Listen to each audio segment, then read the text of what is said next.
जय भीम साथियों, आज के इस प्रेसिडेंशियल डिबेट में इकट्ठा हुए जेएनयू के सभी स्टूडेंट्स का समाजवादी छात्र सभा की तरफ से मैं आराधना यादव क्रांतिकारी इस्तकबाल करती हूँ और समाजवादी सलाम पेश करती हूँ। साथियों, मैं आजमगढ़ के उस इलाके से आती हूँ जहाँ आज भी महिलाओं का घर से बाहर निकलना, दिल्ली आना और किसी यूनिवर्सिटी में पढ़ना एक सपने की तरह है। और अपना स्पीच शुरू करने से पहले मैं अपने उन नायकों को, मैं शाहू जी महाराज को, ज्योतिबा फूले, सावित्रीबाई फूले, माता फातिमा, शाहू जी महाराज, बाबा साहेब अम्बेडकर, लोहिया, बीपी मंडल, कर्पूरी ठाकुर, नेताजी मुलायम सिंह, वीरांगना फूलन देवी और लालू यादव को क्रांतिकारी सलाम पेश करती हूँ, जिनके संघर्षों की बदौलत आज मैं यहाँ खड़ी हूँ। और स्पेशली मैं बाबा साहब की शुक्रगुजार हूँ कि उन्होंने हिंदू कोड बिल के जरिए पितृसत्ता की गुलामी से हम महिलाओं को आजादी दिलाई।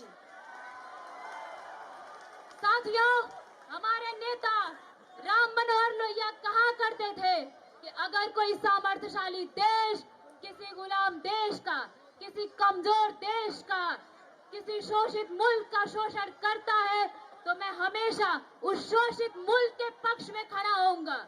और उन्हीं से प्रेरणा लेते हुए मैं आज इस मंच से फिलिस्तीन में अपनी जमीन और अपनी अस्मिता के लिए संघर्ष कर रही उस आवाम को, यहाँ की महिलाओं को, वहाँ के बच्चों को इस मंच का समर्थन देती हूँ और फिलिस्तीनियों से कहना चाहती हूँ कि तुम इसी तरह संघर्ष करते रहना, गुलामी कभी कबूल मत करना, क्योंकि हम भारतीयों ने गुलामी को देखा है, गुलामी को जाना है और हम जानते हैं कि आजादी की कीमत क्या होती है और आजादी की कीमत हमसे बेहतर कोई नहीं जान सकता।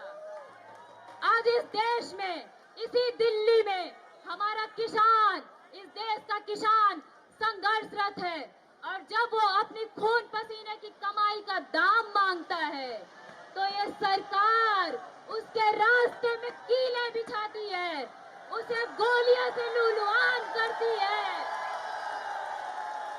और एक गरीब किसान की बेटी होने के नाते मैं इस मंच से उन किसानों को अपना समर्थन पेश करती हूँ और उन संगीन नफरती चिंटुओं से कहना चाहती हूँ जो सुबह 5 मिनट उठकर गमले में पानी देते हैं, जिन्होंने कभी खेती नहीं की, वो हम खेतीहर समाज को सिखाते हैं कि कौन असली किसान है और कौन नकली किसान है।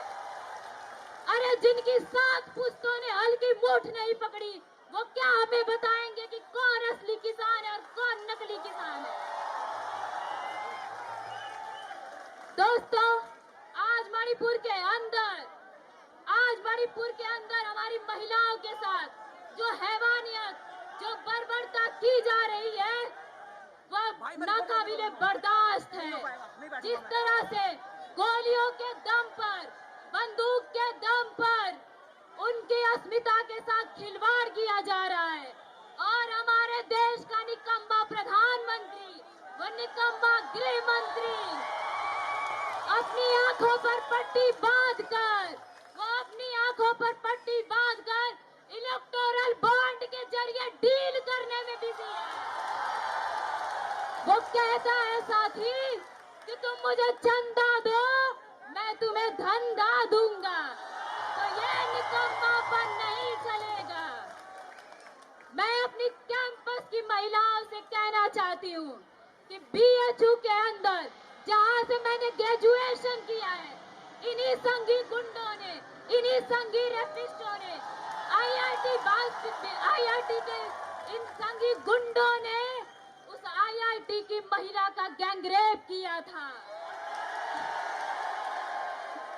और इस तरह यही संघी गुंडे हैं जो हम महिलाओं के साथ जघन्य आपराधिक मामले करते हैं साथी। और मुझे आशंका है, इस मंच के सामने मैं अपनी आशंका पेश करती हूँ कि अगर एबीवीपी को इस कैंपस से नहीं खदेड़ा गया तो वो दिन दूर नहीं कि वो बीएचयू की घटना इस जेएनयू में भी घट सकती है। साथियों, इस कैंपस में संघ का एक बगल बच्चा संगठन है जो कहता है कि हम खून से तिलक करेंगे और गोलियों से आरती। अरे भाई बताओ, संघी गुंडों बताओ कि तुम किस बिरादरी के लोगों का खून से तिलक करना चाहते हो? क्या तुम हम महिलाओं का, किस मजहब के लोगों का खून से तिलक करना चाहते हो? क्या हम महिलाओं की गोलियों से आरती उतारना चाहते हो?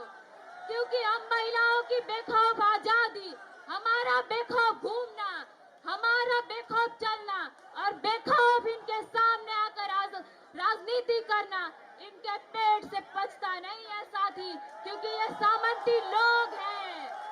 अरे ये तो उस मनु के चेले हैं जिस मनु ने कहा था कि महिलाओं को घर के अंदर बंद करके रखना चाहिए। बैठ जाऊंगा मैं, कोई बात नहीं, कुर्सी तभी लेके बैठा था। साथियों, जिस तरीके से इस कैंपस में पीएचडी में जेंडर डिप्रिवेशन पॉइंट खत्म करके लगातार इस कैंपस में महिलाओं की आबादी को कम किया जा रहा है, ये चाहते हैं कि महिलाएं जो थोड़ी सी बची है कैंपस में वो इस कैंपस को छोड़कर चली जाएं, लेकिन हम ऐसा नहीं होने देना चाहेंगे।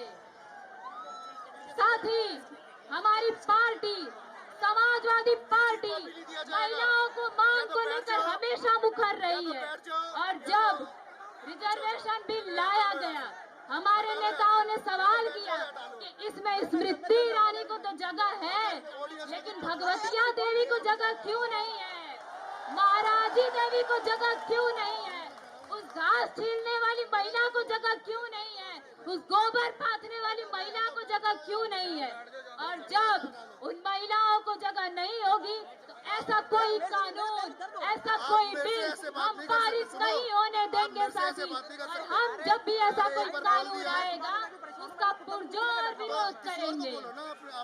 साथियों, इस कैंपस में हिंसा के साथ साथ 50 सालों से बहुजन प्रतिभाओं का कत्लेआम जारी है। वाइबा के अंदर बैठकर ये द्रोणाचार्य प्रोफेसर हम बहुजनों का अंगूठा काट रहे हैं। और साथ ही मैं ये बात कोई हवा में नहीं कह रही हूँ, इसी जेएनयू प्रशासन द्वारा बनाई गई ये अब्दुल नाफे कमेटी की रिपोर्ट चीख चीख कर कहती है, ये चीख चीख कर कहती है रिपोर्ट कि बहुजन लोगों के साथ वाइबा में डिस्क्रिमिनेशन किया जाता है। बताइए साथी, ऐसे में हम पीडीए के लोगों का, पिछड़ा, दलित, आदिवासी, अल्पसंख्यक महिलाओं का पीएचडी कौन कराएगा, कौन दाखिला लेगा हमारा साथी? साथियों, पार्लियामेंट और डीओपीटी का डाटा कहता है कि 2019 से पहले विश्वविद्यालयों में ओबीसी प्रोफेसरों की संख्या 0 थी, 0। और पिछले 70 सालों में देश के विश्वविद्यालय में कैसी थोथी प्रगतिशीलता और कैसा थोथा राष्ट्रवाद का खेल चल रहा था कि जो 90% आबादी है उसको 10% भागीदारी मिली है। कैसी प्रगतिशीलता थी साथी? आप बताइए साथी कि ओबीसी, दलित, आदिवासियों को पीएचडी कौन करवाएगा? हमारे लोग AC, EC, HOD, dean, VC कैसे बनेंगे साथी? इसका जवाब दीजिए और आप तय करिए कि गलती किसकी है, गुनहगार किसका है। हम बहुजनों का आखिर वो गुनहगार कौन है जिसने हमें 70 सालों से रोका किसी विश्वविद्यालय की दहलीज पार करने में? आप बताइए और आज तय कीजिए साथी। और साथियों, 1970 से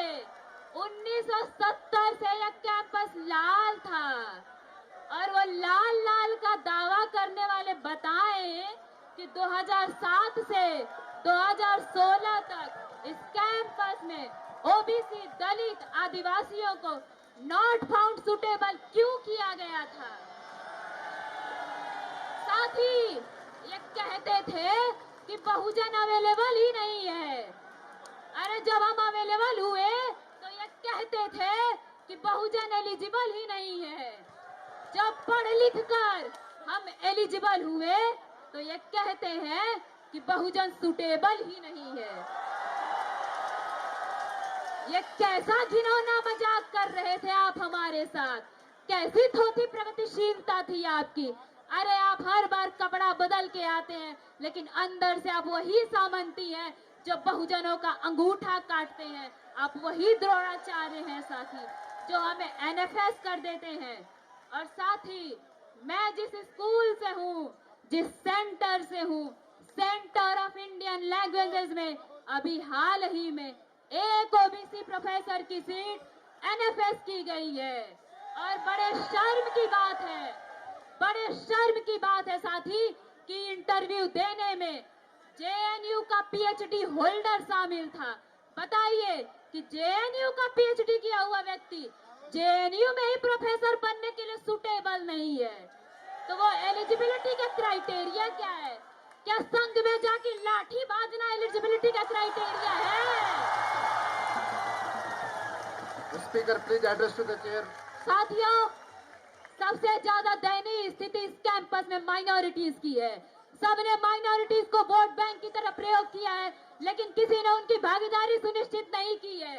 हमारी पार्टी ने उत्तर प्रदेश में सबसे ज्यादा अधिकार माइनॉरिटीज को दिया है, उनकी भागीदारी सुनिश्चित की है। और अपनी पार्टी के नक्शे कदम पर चलते हुए हम इस कैंपस में माइनॉरिटीज के लिए इस मंच से माइनॉरिटी रिजर्वेशन और माइनॉरिटी डिप्रोशन पॉइंट की मांग करते हैं।